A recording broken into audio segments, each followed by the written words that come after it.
Ang makusugan pakpak, tatagan tayong balay, hindi ka kapag-ibig. Mabay kami, Congressman Coquilla, good evening, ladies and gentlemen. Maram ka mo, it's very unfortunate that my family, entire family is not here.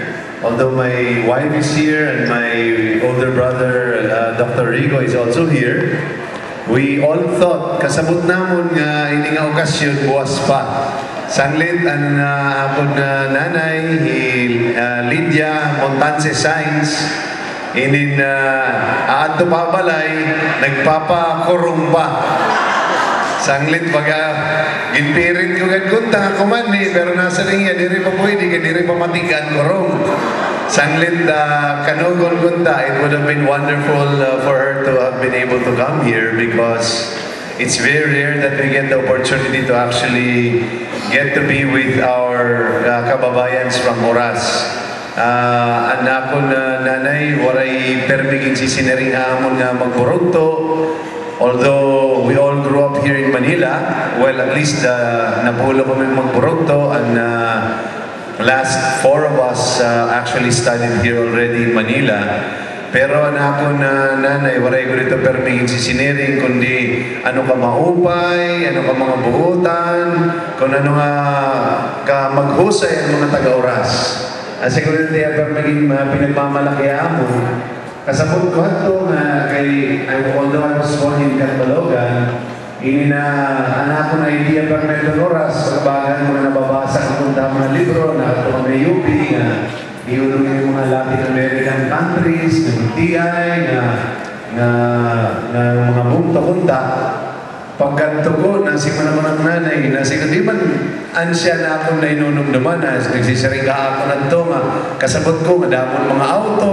Pagkanto ko, ininguti ay gudla na mas durod ako Catbalogan. Although, while we've only been there maybe twice or thrice, the experience always has been, particularly for my small children, inapakanto kami, it's always been memorable, where the people are very warm, and where everybody practically knows each other.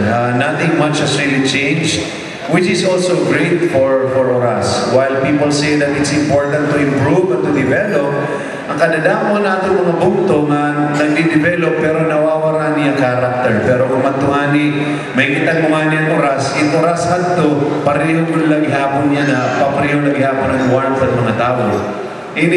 Siguro mo pa ilang pag-restoryahan na although di rin na kami dinako dito Oras, diniya ko dako na Marikina City. Kung may nakamo din mga taga-Marikina, may mga taga-Marikina din Damo! May damo! Ay kayo mo ngayon nalimot, talaga ng pagkakongressman, ha? Second District, kung may nakamo mga kilala ng mga taga-barangays Nangka, Concepcion 2, Parang, Fortune, Marikina Heights. So, nangingita na ako, alin na natin mga taga-barangay Nangka.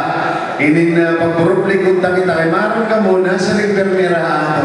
Nakita ang mga taga-Isti, kita ang mga taga-Waray-Waray, dini ko ng Manila, diri ta kaya, kira atuhan pag-abutin yung mga eleksyon. Kinanglan ko ng mga taga-Manila, pero naipapakita ta not only with our congressman in Samar, but even with most members of Congress today in Metro Manila.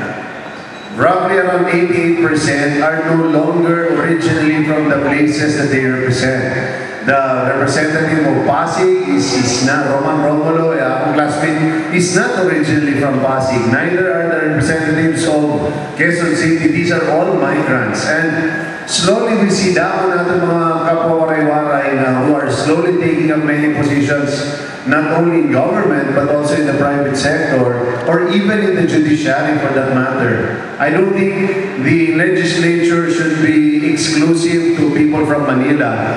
Ay, kung may nakita nila Congressman Coquilla, maupay kung may Congressman di kang Marikina na taga-Oras kaya kung ba si Dudo ang taga-Oras. Yes! Ano ha? Although di rin kami maabot nga, poder, kagalingan ni Congressman Coquilla, magaling pong mentor namin itong magkakapatid talaga. But